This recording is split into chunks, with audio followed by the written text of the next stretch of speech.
লজ্জার কথা, শিক্ষক যারা যারা চাকরি পাবেন আজ পর্যন্ত তারা আলাদা করতে পারলো না ওয়েমার শিট। কোথায় সে ওয়েমার শিট?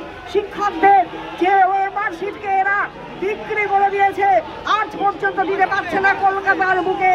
আজকে ধর্ণা দিচ্ছে শিক্ষকরা। লজ্জা থাকা উচিত ছিল মমতা ব্যানার্জির। আজকে বলতে পারছে না, তাদেরকে ভাড়া দিয়ে বলছে তোমরা স্কুলে যাও, তোমরা স্কুলে কাজ করো, ডিসেম্বর পর্যন্ত কাজ করো, তারপরে দেখা যাবে।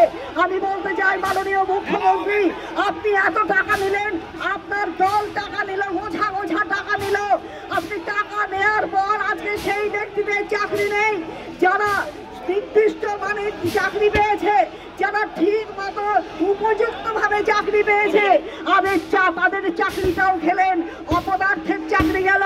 তার সঙ্গে যারা ন্যায্য যাদের পাওনা তাদের চাকরিটাও খেয়ে বসে থাকলেন মাননীয় মুখ্যমন্ত্রী। আমি আপনাকে জিজ্ঞেস করতে চাই, আপনার পেটের ইয়েটা কত বড়?